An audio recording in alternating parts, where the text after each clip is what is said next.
Welcome everyone, and thank you for joining me for another review on UK Media Warrior. And today we are going to be looking at The Magnificent Seven, the new Anton Fuqua film that's been out in a couple of weeks now. I'm a bit late on this review, but I wanted to get it out there now that my webcam has decided to sort itself out after Windows screwed it up. But we're back, so let's get this film reviewed.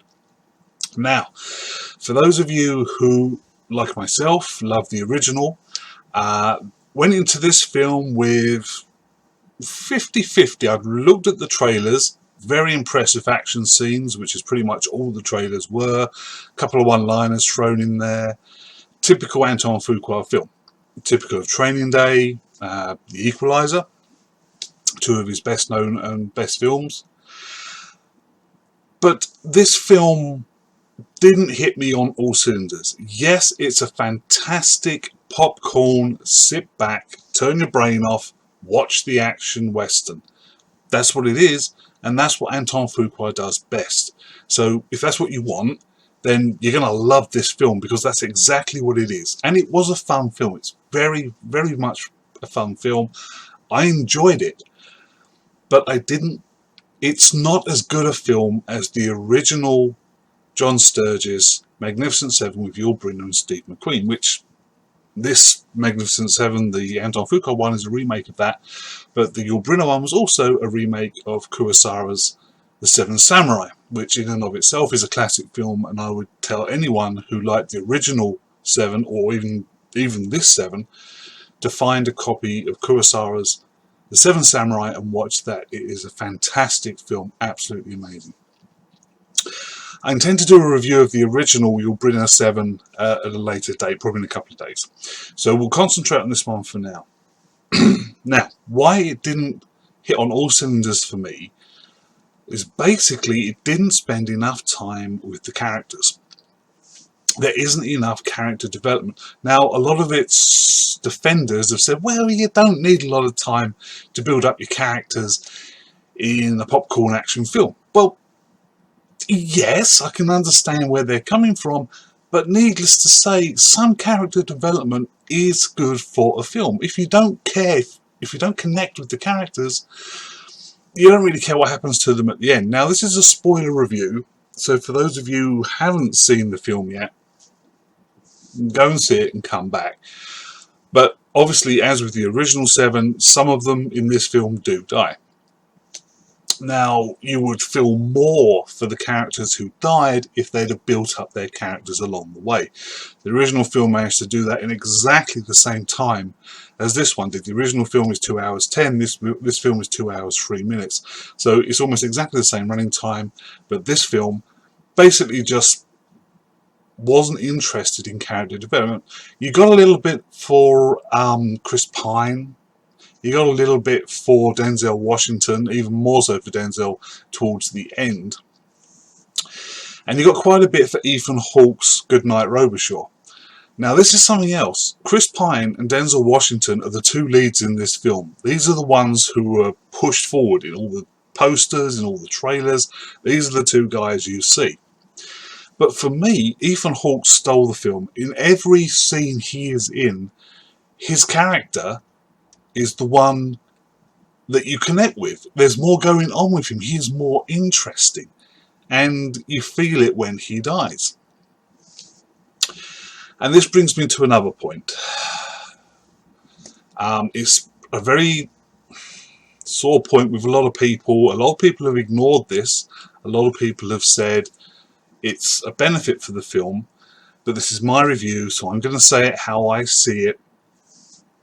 And I apologise if you don't like what I'm about to say, but this film is basically an ethnic minority box office hit. Anton Fuqua basically got a piece of paper and ticked the boxes. Have we got a Latin? Yes, Latino. Have we got a Native American? Yes, tick that box. Have we got a black guy? Yep, tick that box. Have we got an Asian dude? Yep, tick that box. Cool. Excellent. We've ticked all the boxes. We've got all the minorities in here. Nobody complained. Fill out the rest of the seven with some white guys and we're good to go. That's how it came across. And I'll tell you why. Before you start shouting at me, I'll tell you why. Character development. Yes, he had a Latino. Yes, he had a Native American. Yes, he had a black guy. And yes, he had an Asian dude. But were they necessary? Did they add to the film? No. No, they didn't. When he was actually asked in a press conference why he had included so many minority yet colours and actors in this, he said that he did it because the Wild West wasn't all white cowboys. Yeah, you think? I mean, yes, it wasn't. I mean, fair enough. Go back 50 odd years and Hollywood portrayed Westerns as all white guys. And yes, historically that wasn't true. There was a load of black cowboys. The Chinese came over and worked on our railways, or the American railways, and basically were slave labour. So yes, that is true. But the way this film portrays these minorities almost does them a disservice. You have a Latino Mexican bandit who there's no point for him meeting up with these guys, joining this group. He has there's nothing in it for him. And this is something else that fails for this film. You're left asking at the end of the film, why did these guys even bother going along for the ride? Why did they go to this town? They knew it was a suicide mission, and there's nothing in it for them. The bandit.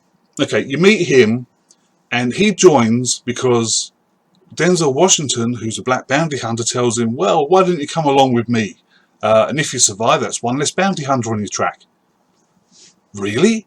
That's the incentive. Come along with me, and if you survive this suicide mission, I promise I won't hunt you. But obviously hundreds of other bounty hunters probably will, but I won't. Nah, no.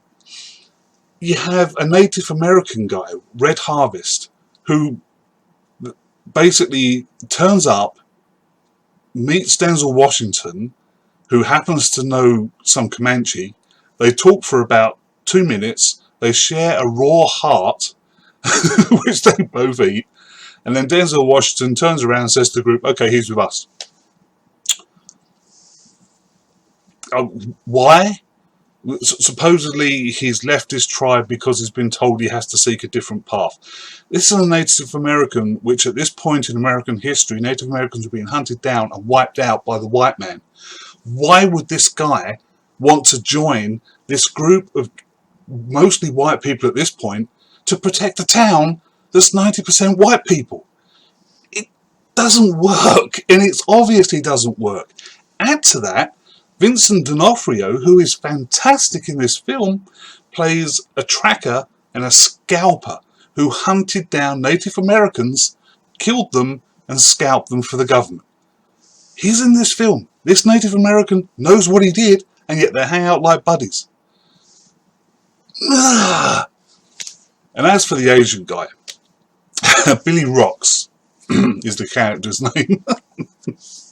But he's played by Byung Hun Lee. Amazing actor, absolutely fantastic actor, and a very amazing martial artist. What you can do with those knives is absolutely fantastic to watch on screen. But his reason for being with the team is because he hangs out with Goodnight Robichaux, and wherever he goes, Billy goes. That's it. Chris Pratt's reason for going along? Because Denzel Washington basically bought his horse from him and promises to give it back if he survives the mission. They've got no other connection. They meet in the town, they have a drink. That's what happens. That's why Chris Pratt's character's there. It's so fragile. It's a paper-thin web that's just barely holding these guys together.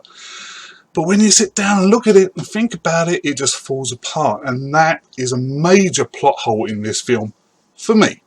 For those who aren't thinking about it so deeply, or perhaps just don't care, it's not going to matter one way or another. Chris Pine.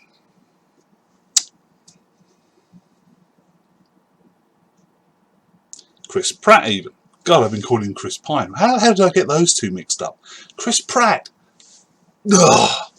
You see, this is something else. Chris Pratt, after a while, his performances, especially when he's in a group performance, tends to fade a bit into the background. Apologise, Chris Pratt, not Chris Pine. Chris Pratt plays himself. The Chris Pratt you see here is the same Chris Pratt you saw in Jurassic World, the same Chris Pratt you saw in Guardians of the Galaxy. They're just wearing different clothes, but they're the same character. Dang it, I'm good. Denzel Washington is basically playing the same guy he played in The Equalizer, Robert McCall, just wearing Western clothes. And I think that's one of the reasons why these two leads fade into the background when you have other actors, Vincent D'Onofrio and Ethan Hawke, who basically embody their character, have some colour to them, have something for you to get your teeth into when you're watching them. You're actually interested in them. And that's why they come forward and why Denzel Washington and Chris Pratt fade back into the background. You gotta hate what you're firing at! Hate it! Come on, get some gravel in your craw! The end of this film, basically the last third of this film, is one huge fight sequence, which is very impressive. Fantastically filmed by Fuqua, but he does this well. We know he does this well. But it's a very over-the-top fight scene, and eventually you just lose track of where everyone is in the town. Add to that, as you've seen in the trailers, the bad guy, who's Bartholomew Bogue, who is played by Peter Skarsgård. Incredibly two-dimensional bad guy. In the first 5 minutes of the film, they basically smack you over the head with how bad he is. He kills a woman, he shoots a guy in cold blood. You know, okay, fine, here's the bad guy, bang, there you go, that's your bad guy. And that's pretty much it, and he disappears for most of the film. That man murdered my husband. I want something. I take it. Comes back at the end with his army of 200 men. But at the end, when he's facing Denzel Washington alone, he just collapses into this sobbing, weak nothing. Now, fair enough. I mean, you could say that he's just a bully, and when bullies have their power and their strength taken away, all that's left is a weak man. And that is what you see here. But even so, it just feels like you would hope that he would have something left, you know, something to go up against Denzel Washington's character and just make it more of a meeting of equals, a fight with equals, if you will. But that doesn't happen. The Gatling gun that Bogue has at the end, he has one Gatling gun, and he's set up quite a distance away from the town. And basically what he does is start shooting this gun, traversing it left to right, hundreds of rounds flying into town. Now, the Gatling guns were devastating weapons and could take down in open country a number of troops in an army in no time at all. If anyone's seen The Last Samurai with Tom Cruise, the end scene where the Gatling gun shoots down the cavalry as it's charging towards them, you'll know exactly what I mean. The problem with this scene is the Gatling gun is set up a distance away from the town, obviously only on one side of the town.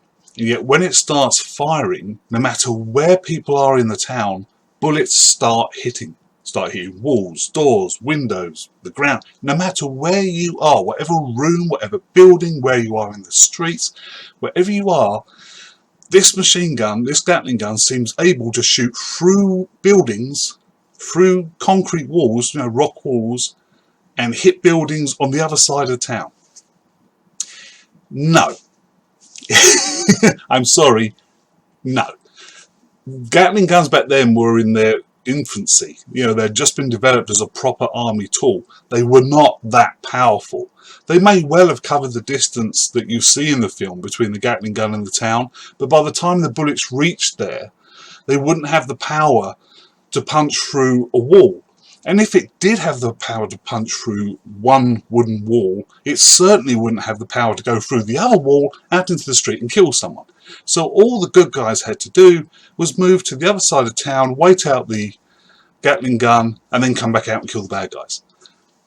And that's, as I was sitting there, I was watching this, and that was going through my head. Now, obviously, I'm assuming the normal moviegoer perhaps wouldn't know the lethality of a Gatling gun back then, so I'm in the minority.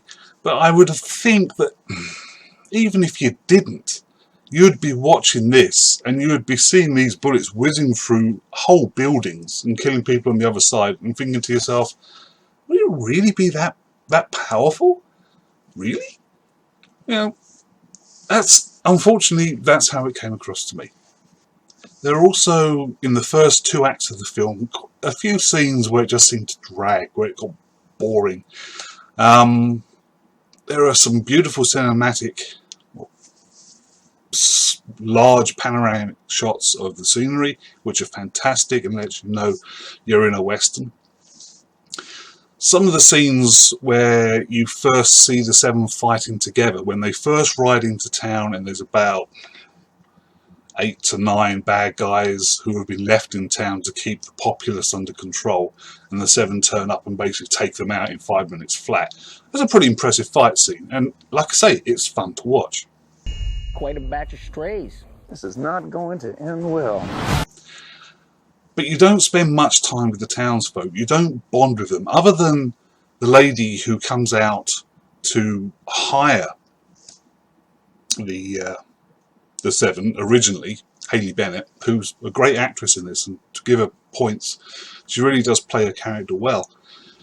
But other than her, none of the other characters in the town, none of the other townspeople really grab you. They're just there to make up the numbers. They're just background characters. You don't feel for them. You don't bond with them. How much are the 7 being paid for this job? You don't know. In the original, it's made quite clear that they're getting paid $20 for 6 days' work. Bed and breakfast will be included. And as Steve McQueen says in that film, $20 won't even pay for my bullets. And yet in this film, although at the beginning, when the woman is with Denzel Washington trying to hire him, she passes in this satchel which clinks, you never get told how much money is in it. So you don't know how much they're being paid. They don't bond with the townspeople at all. So there's no connection between them and the townspeople. They're there to save this town, but you don't really care because you don't care about the people who are in the town. More character development again. We see it keeps going back to the same thing. But other than that, as I say, I've knocked 3 holes in it, but 3 or 4 holes in it. But it was a fun film. I did have fun, believe it or not, watching it. I did enjoy it. I did come out of it with a smile on my face. It's just that when I got home and I remembered how much I had really enjoyed the original film, how much it meant to me emotionally as I watched it, compared to this one, this was just a thin comparison. But what worries me is, nowadays, these type of films seem to be what Hollywood is churning out because they think that's what people want to see. They don't want films that are full of character development. Hollywood doesn't seem to think people need that. They don't want to see that. They get bored with that. So you get these thinly characterized popcorn action films full of fight scenes, full of explosions, full of effects. Transformers, there's a prime example, make billions of dollars at the box office, and Hollywood think, great, we don't have to make great films. All we need to do is keep throwing this crap action films at the audience. People are going to see them. We'll make our money. Everyone's happy. It sucks because there are smaller films out there like Hell or High Water that I reviewed not so long ago, which is a fantastic film. It has fantastic character development in it. It only has 4 main players in that film. 4 main players in that film. And Chris Pine's in it, oddly enough, so that's probably why I'm getting this mixed up with Chris Pratt in Magnificent Seven. But it's a fantastic film. So if they can do it, if Hollywood is able to produce these fantastic films, why don't they trust in the directors and give him more money? Put something like Hell or High Water, give it a huge marketing boost. Put it out there, make it a tentpole film, and get it the audience that it deserves. Instead, we get The Magnificent Seven by Anton Fuqua, a fun film, lacking characterization at all, lacking any emotional bonds with the 7. You really don't care when they end up dying. And at the end of the film, the 3 who survive, oddly enough, are the black guy, the Native American, and the Mexican bandit. 3 of the minorities in the film. So the white guys all get killed. And yet Fuqua's quite happily turns around and said, no, this isn't about race, this isn't about minorities, I'm just doing this to show that the West had more than white guys in it. Yeah, okay, Anton, we believe you. But like I said, fun film. It's worth going to see, definitely, at the cinema. It needs to be seen on the big screen to fully, enjoy the scenery, if nothing else, and the cinematography. So definitely go and see it. But if you're a fan of the original 7, don't worry. This is no way going to knock it off its pedestal, and you can always enjoy that on DVD when you get home. Have fun, enjoy yourselves, you guys take care, and I'll see you for the next review.